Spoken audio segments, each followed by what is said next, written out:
Terminamos o Pai Nosso, agora vamos começar a Ave Maria. Que oração costumamos rezar depois do Pai Nosso?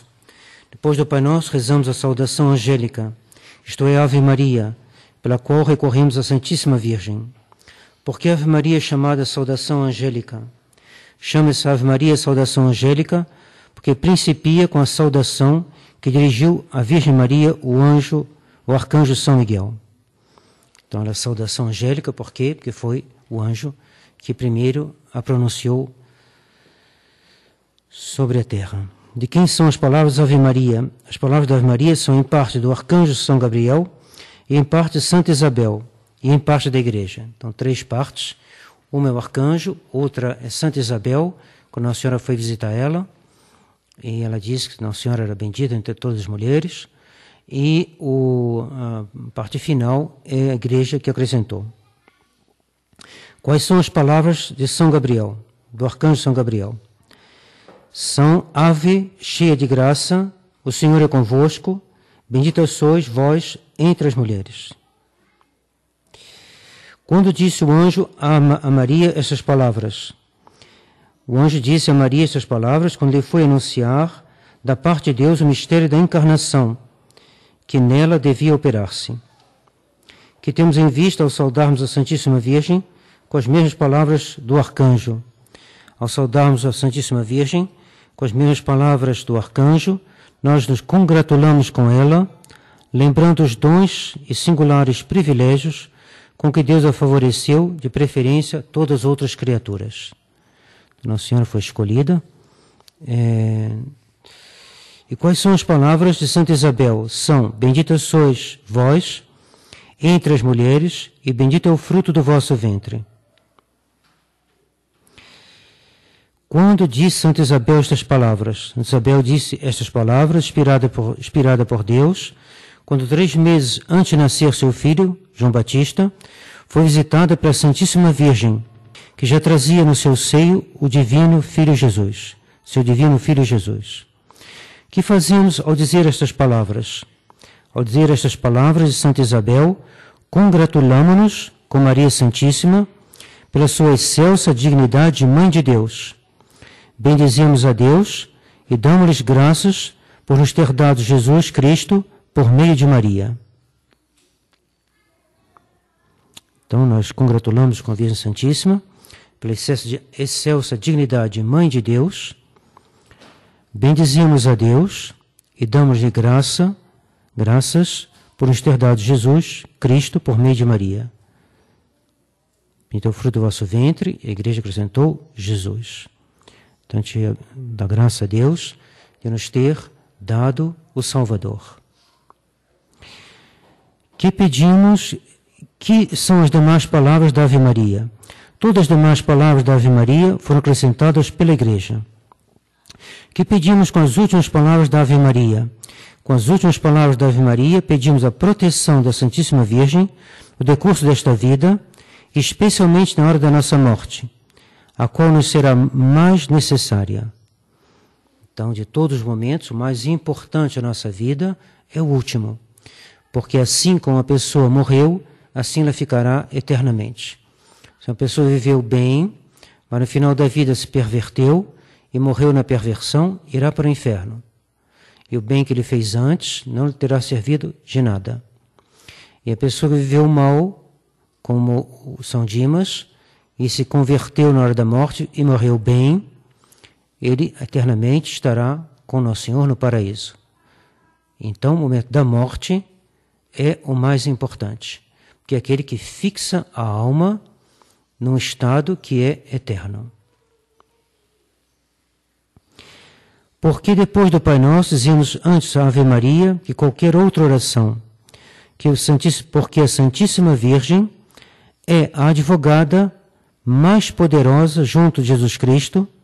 Por isso, depois de termos rezado a oração que Jesus Cristo nos ensinou, pedimos à Santíssima Virgem que nos alcance as graças que imploramos. Por que motivo é tão poderosa a Santíssima Virgem? A Santíssima Virgem é tão poderosa porque é Mãe de Deus e é impossível que não seja atendida por Ele. Nossa Senhora é chamada a onipotência suplicante. Por quê? Porque tudo que ela pede, ela obtém. Que nos ensinam os santos respeito à devoção à Virgem Maria. Respeito à devoção à Virgem Maria, os santos ensinam que os seus verdadeiros devotos são por ela amados e protegidos com o amor de mãe muito terna. E por meio dela têm a certeza de encontrar Jesus Cristo e de alcançar o paraíso. Por meio dela têm a certeza de encontrar Jesus Cristo e de alcançar o paraíso.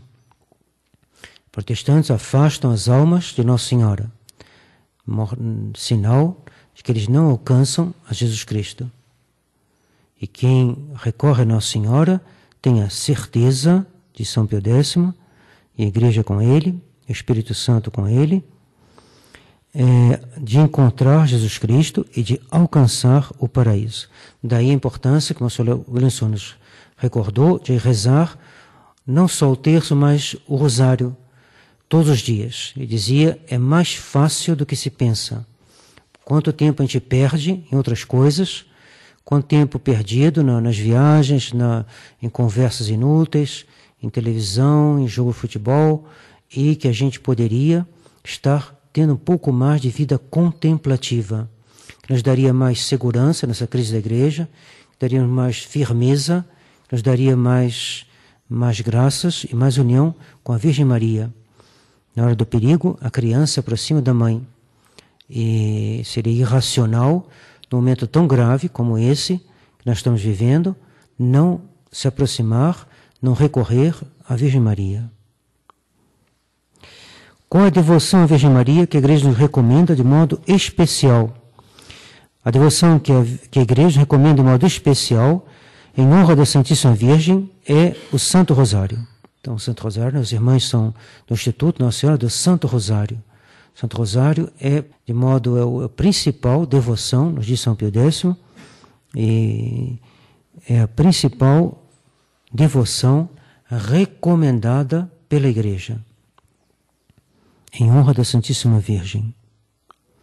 Foi graças ao Santo Rosário que os cristãos obtiveram vitória sobre os muçulmanos em Lepanto. Foi graças ao Santo Rosário que São Domingos de Gusmão conseguiu tantas conversões e fundou a sua ordem dos pregadores. E é também através da Virgem Maria que nós poderemos vencer os liberais, modernistas, e salvar nossa alma. É boa coisa e útil recorrer à intercessão dos santos. É coisa utilíssima invocar os santos. E todo e qualquer cristão o deve fazer. Invocar particularmente nossos anjos da guarda, São José, protetor da Igreja, os santos apóstolos, o santo do nosso nome e os santos protetores da diocese e da paróquia.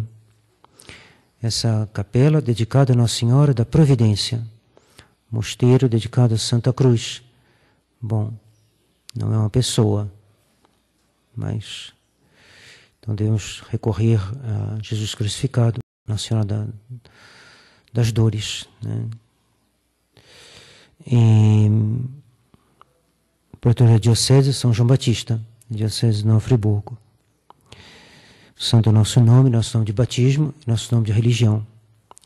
Que diferença há entre as orações que fazemos a Deus e as que fazemos aos santos? Entre as orações que fazemos a Deus e as que fazemos aos santos, há essa diferença. A Deus invocamos-lo a fim de que, como autor da graça, nos dê os bens e nos livre dos males. E aos santos invocamos-los para que, como advogados junto de Deus, intercedam por nós. Então a gente invoca a Deus como autor da graça para que Ele nos dê. E invocamos os santos para que eles intercedam junto a Deus para que Deus nos dê o que a gente pede. O que queremos dizer quando dizemos que um santo concedeu uma graça? Quando dizemos que um santo concedeu uma graça, queremos dizer que o santo obteve de Deus aquela graça. Então com isso terminamos a segunda parte do Catecismo.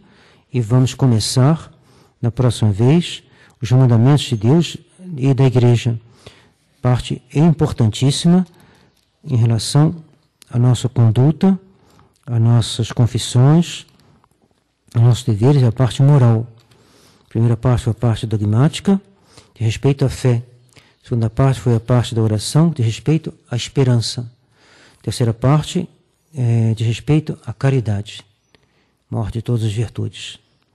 E, portanto, né, parte essencial. Antes de terminar, vamos só ler uma passagem de Leão XIII, que está na contracapa, aqui na última capa, na parte de trás do nosso livrinho. Se nas discussões que travam sobre a liberdade se entendesse essa legítima liberdade legítima e honesta, tal como a razão e a nossa palavra a acabam de descrever, é tirado de uma encíclica de Leão XIII, chamado Libertas Praestantissimum, no qual ele examina detidamente a noção da liberdade e o erro do liberalismo, sobre todos os aspectos. Liberalismo mais radical, liberalismo moderado e liberalismo dito católico. Uma encíclica muito importante que todos deviam ler, mas, bom, compreendo que nem todo mundo tem tempo, mas ao menos esse livro é bem acessível e torna fácil o entendimento dos documentos pontifícios.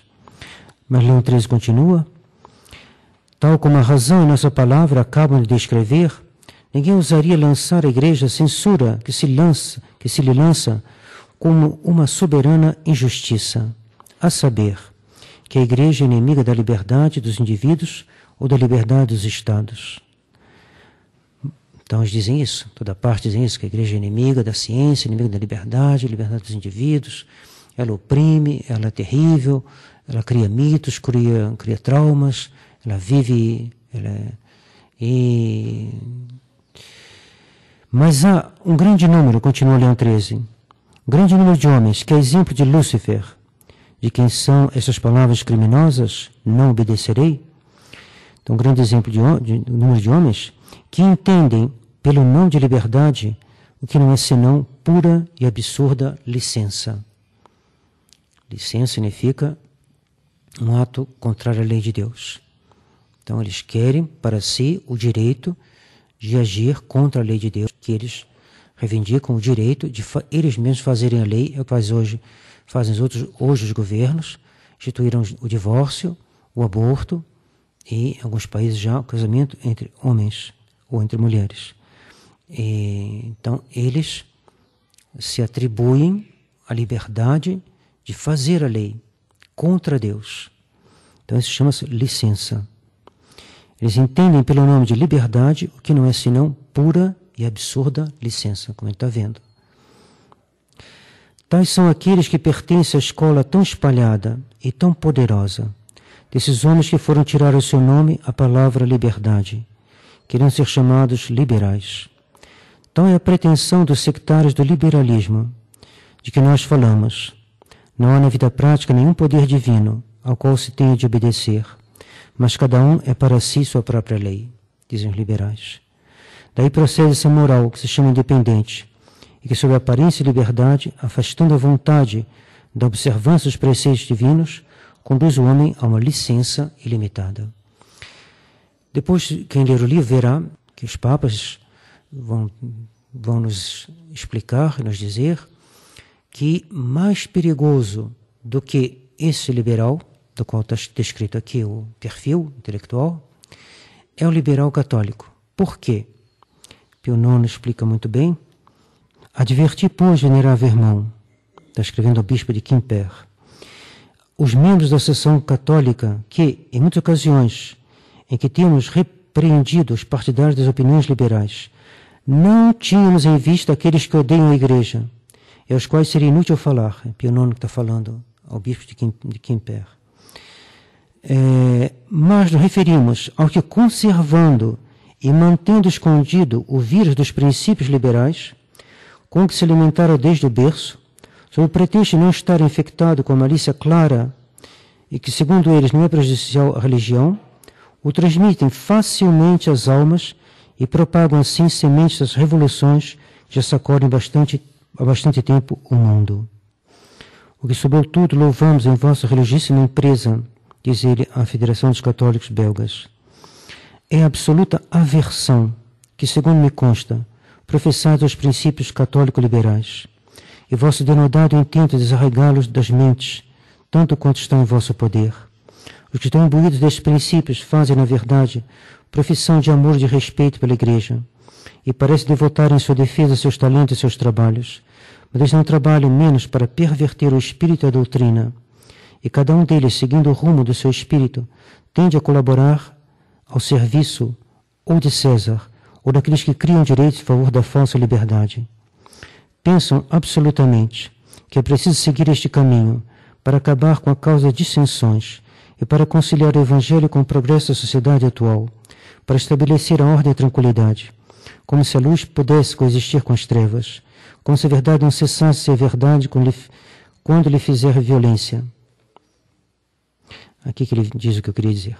Veramente, ao empenhar-vos em combater esse insidioso erro, tanto mais perigoso que uma inimizade declarada, mais perigoso do que uma inimizade declarada, diz o Papa. É mais perigoso um católico liberal do que um inimigo declarado. Porque o inimigo declarado, o maçom, ele nos ataca, porque ele odeia nosso Senhor. O católico liberal, ele está dentro das igrejas, ele comunga, ele confessa, ele vive dentro da igreja, ele faz parte do Concílio Vaticano II. E assim ele é Papa, e assim ele faz um mal muito maior. Quanto mais ele se encobre do especioso véu de zelo e caridade, em procurar com afinco apartar dele as pessoas simples, ele continua. E várias vezes ele volta a esse assunto. Quem comprar o livro poderá ler com calma. O que aflige em vosso país e o impede de merecer as bênçãos de Deus, diz Pio IX aos peregrinos de Nevers, está falando da França, é a mistura dos princípios. Direi a palavra e não calarei. O que temo não são todos esses miseráveis da Comuna de Paris. Eram comunistas, tudo isso, que fizeram uma revolta terrível. Mataram o arcebispo de Paris, foi terrível. Então ele diz, o que eu temo mais não são esses homens. Não são esses homens. O que temo é essa infeliz política, esse liberalismo católico, que é um verdadeiro flagelo.